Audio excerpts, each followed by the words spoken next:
Episode 8, The Persian Wars.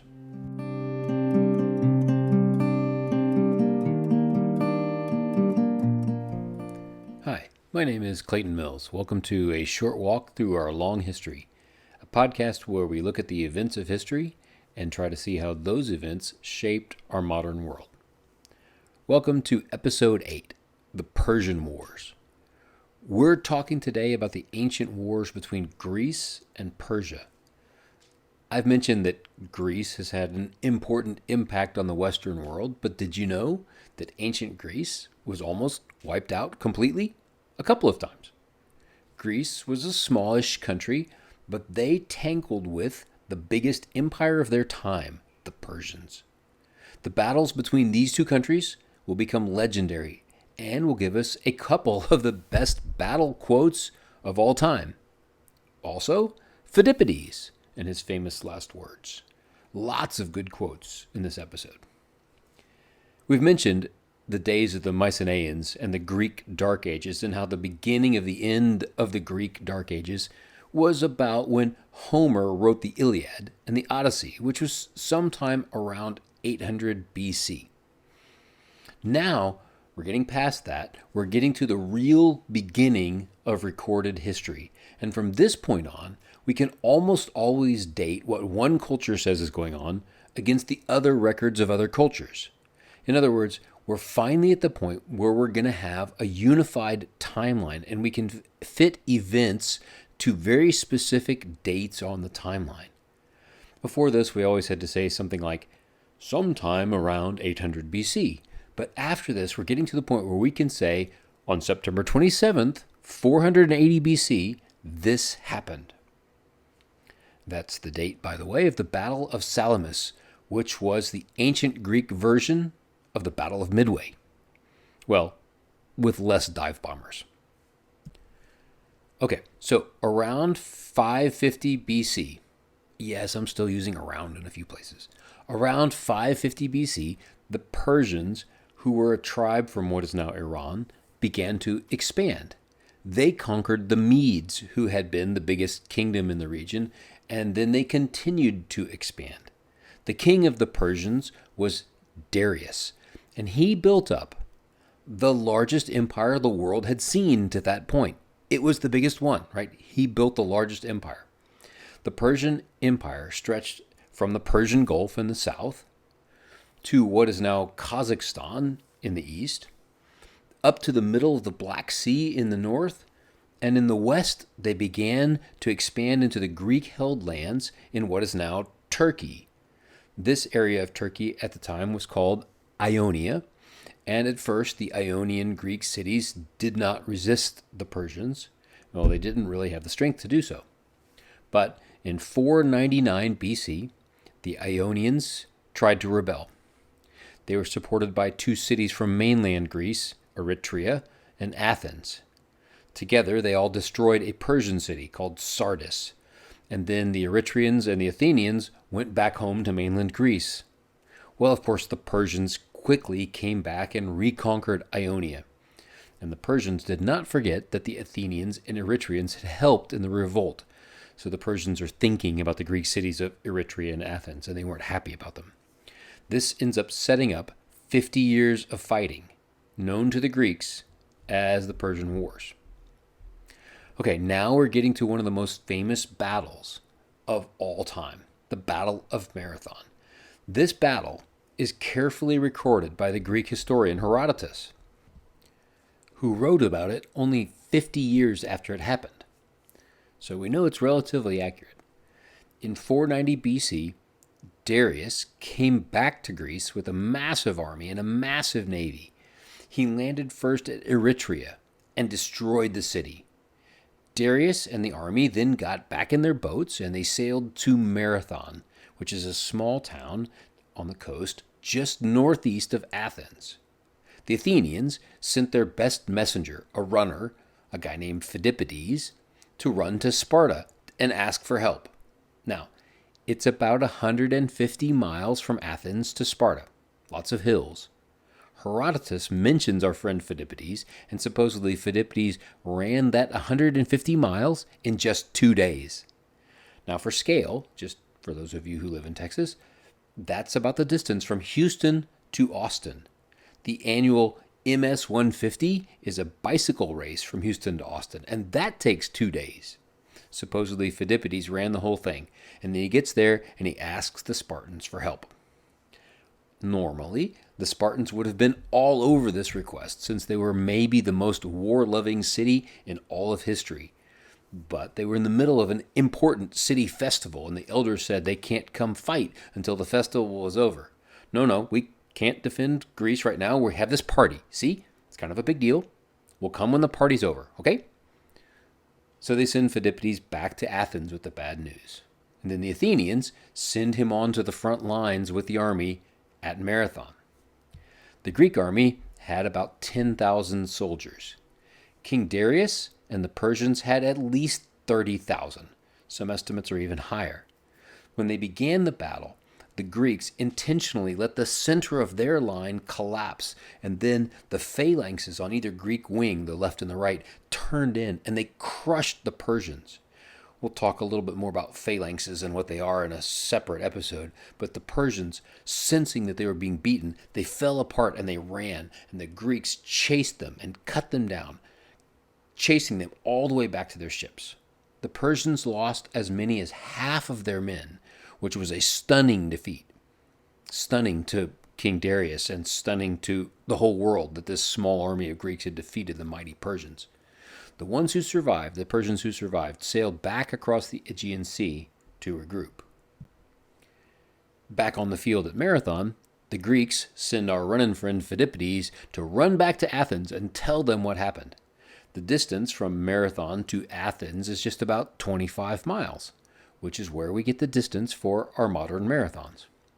Phidippides runs up to Athens and he says to the elders, "Nikomen," which means we won. And then he died right there in front of the elders. His last words go, though, those are pretty good, right? So we have a historic victory for the Greeks, a heroic effort from Phidippides and the Persians retreating across the Aegean Sea to Ionia and points farther east.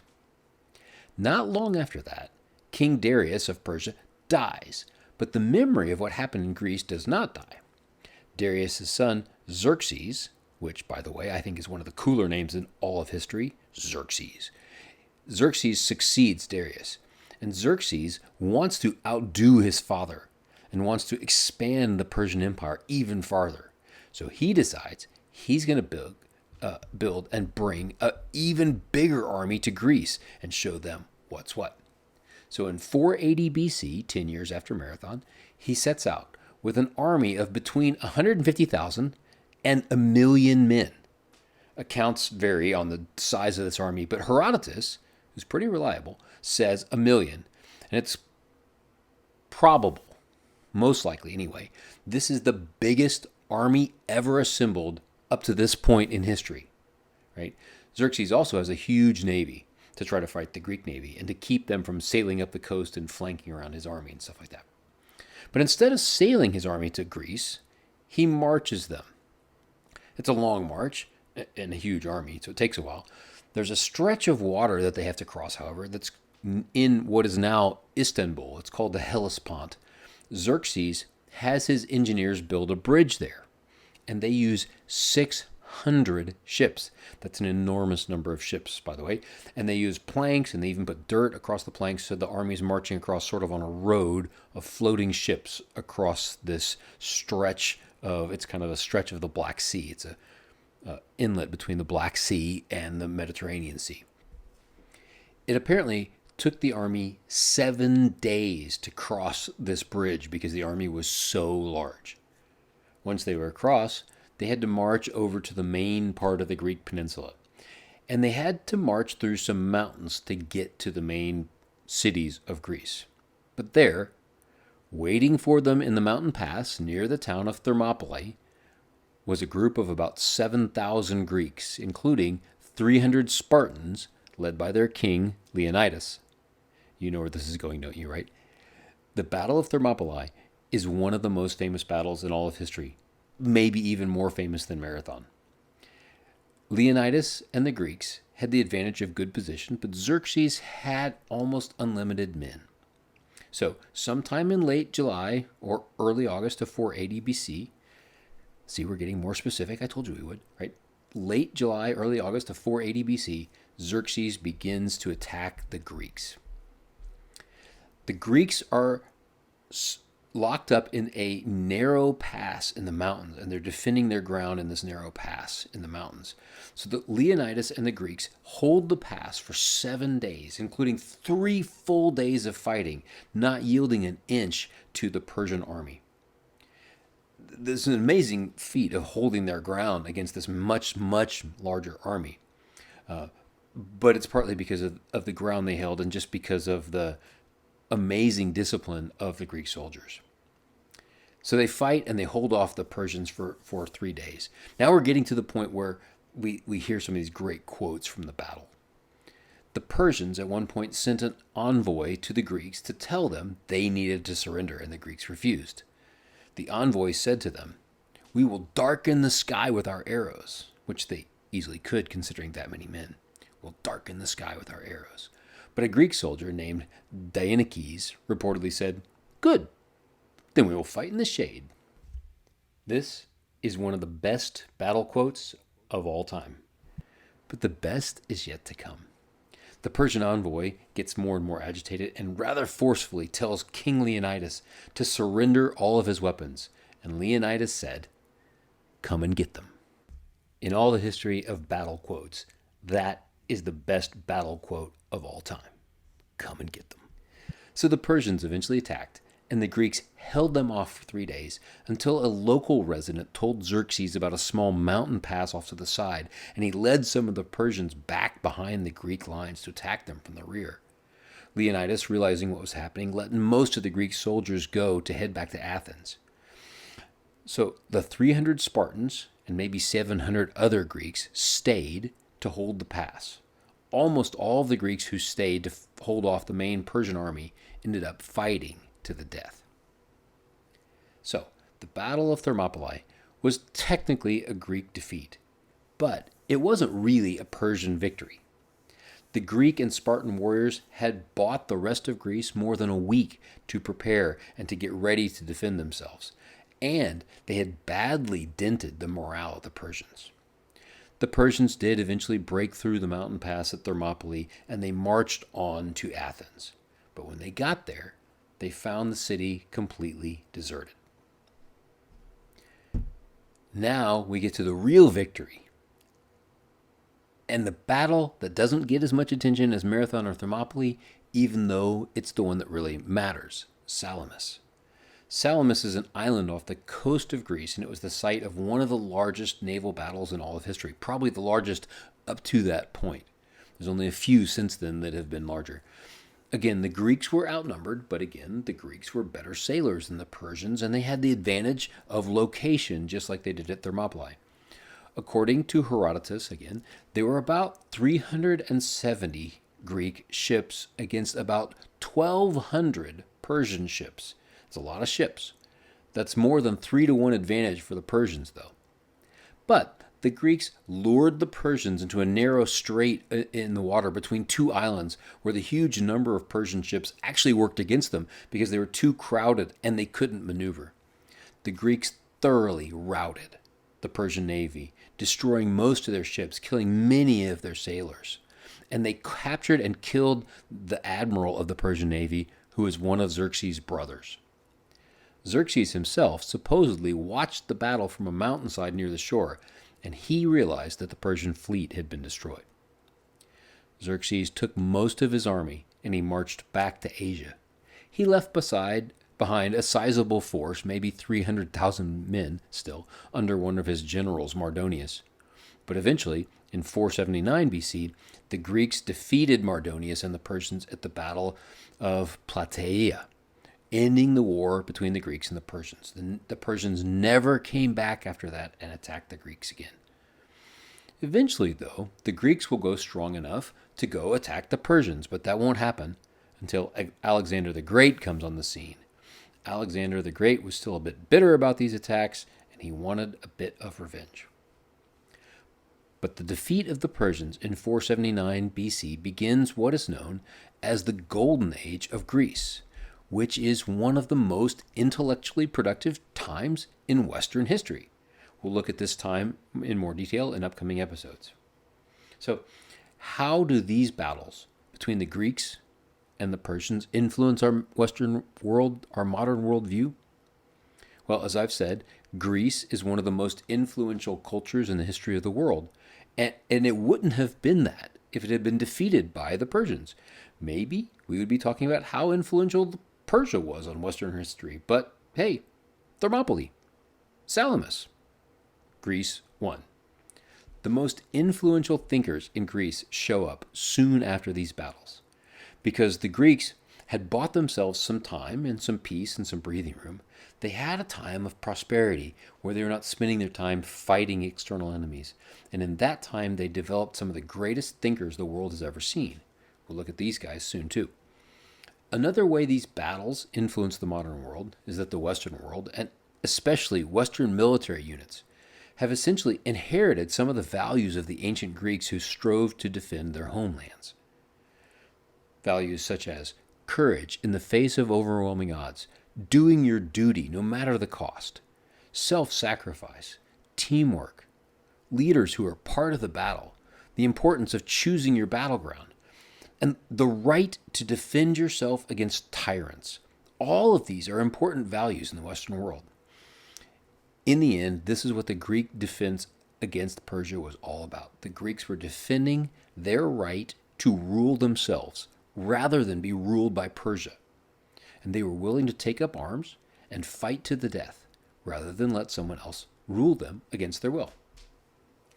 There are echoes of this spirit all throughout Western history, in the American Revolution, in the American Civil War, in the Reformation, in the English Civil War, in the Scots fighting against the invading British, in the Zulus fighting against the invading British, anyone fighting against the invading British, and in many of the great battles of Western history, including World War I and World War II, the idea that some foreign power can come in and take over your land and then tell you you're their subject and you have to pay tribute to them, that is tyranny.